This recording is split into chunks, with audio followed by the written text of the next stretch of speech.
Assalamualaikum warahmatullahi wabarakatuh. Salam sejahtera untuk kita semua, teman-teman yang saya cintai. Sesi kali ini saya akan memberi pengantar tentang puasa diri, puasa hati, dan puasa jiwa. Tiga hal ini penting karena apa? Karena menurut banyak ahli, tiga organ yang ada pada kehidupan kita adalah diri, hati, dan jiwa atau ruh. Nah, karena itu puasa selain memiliki makna yang banyak yang sudah sering kita dengarkan dari para ulama dan para dai, sebetulnya juga menyangkut tiga organ penting tersebut. Jadi, kan kita sering dengar dari para ulama bahwa puasa itu kan dibagi menjadi tiga bagian. 10 hari pertama, 10 hari kedua, dan 10 hari ketiga. Dalam kajian ini, 10 hari pertama itu sebetulnya menyangkut puasa diri. Kita tahu diri, self, nafas dalam bahasa Arab, dia cenderung untuk mengajak kepada keburukan, kepada kejahatan. Di situ ada egoisme, ada selfishness, dan ada narsisme di situ. Nah, karena itu puasa di 10 hari pertama sebetulnya kita sedang melakukan pengendalian, kita sedang menaklukkan, menundukkan nafsu kita, diri kita, supaya diri atau nafsu itu tidak menjadi tuan bagi kehidupan kita.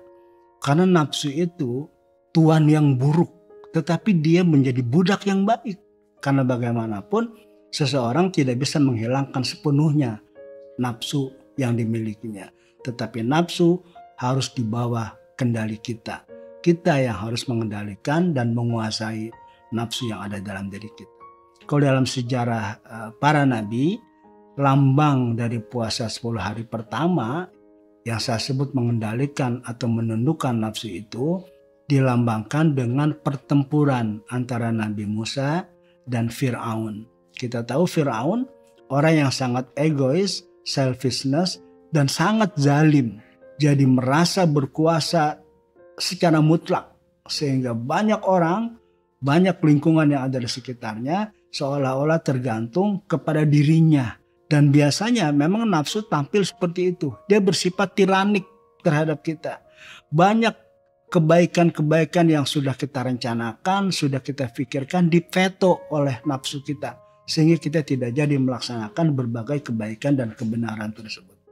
Orang-orang yang sedang melakukan jalan spiritual, biasanya problem pertama dia berhadapan dengan bagaimana veto dan intervensi nafsu yang ada dalam diri mereka. Nah, karena itu fasilitas puasa efektif sekali untuk bagaimana mengendalikan dan menundukkan nafsu kita. 10 hari kedua itu sebetulnya kita sedang melakukan puasa hati. Nah, simbolnya adalah pertemuan antara Nabi Musa dengan Nabiullah Khidir alaihissalam. Kita tahu kisah Nabi Musa dan Nabi Khidir ini melambangkan dua hal penting. Nabi Musa melambangkan syariat yang sifatnya ajaran-ajaran fisik yang datang dari Allah Subhanahu wa taala, dan Nabi Khidir melambangkan makrifat yang sifatnya pengetahuan yang dari Allah Subhanahu wa taala. Banyak hal di dalam Al-Quran menunjukkan bahwa Nabi Musa tidak mengerti apa yang dimaksudkan oleh Nabi Khidir terhadap berbagai peristiwa yang dilakukannya. Teman-teman yang saya cintai. 10 hari ketiga kita berpuasa ruh, berpuasa jiwa. Nah, ini kalau sudah masuk kepada 10 hari ketiga, karena ruh kita yang sudah mulai kita aktifkan, maka hubungannya kita langsung dengan Allah Subhanahu wa taala. Kita tahu ruh itu tidak diciptakan, tapi ditiupkan oleh Allah. Karena itu ruh itu milik Allah. Ruh itu adalah bagian Allah itu sendiri. Karena itu dia akan kembali kepada Allah ketika fisik kita sudah hancur, sudah tidak kuat lagi menampung eksistensi ruh dari Allah Subhanahu wa ta'ala. Maka di 10 hari ketiga puasa ruh kita itu, kita sudah berjumpa dengan Allah. Kita mengalami mi'raj kepada Allah. Karena itu urusan-urusan kita dengan Allah menjadi selesai, menarik pada saat 10 hari ketiga. masih saya gunakan simbol Nabi Musa. Dilambangkan oleh berjumpanya Nabi Musa dengan Allah Subhanahu wa Ta'ala. Sehingga ada beberapa firman yang menyatakan bagaimana Allah itu berbicara langsung kepada Nabi Musa. Wa kallamallahu Musa taklima. Allah telah berkata langsung kepada Nabi Musa. Dan itu simbol. Kalau kita mau menggunakan berpuasa Ramadan 10 hari ketiga, maka kita bisa menjadi seperti Nabi Musa mengalami perjumpaan dengan Allah Subhanahu wa Ta'ala. Tentu saja soal menjadi nabi sudah ditutup SK-nya oleh Allah. Tapi soal ketinggian spiritualitas sangat mungkin seorang wali besar misalnya bisa memiliki kualitas-kualitas seperti berjumpanya Nabi Musa dengan Allah Subhanahu wa Ta'ala. Teman-teman yang saya cintai.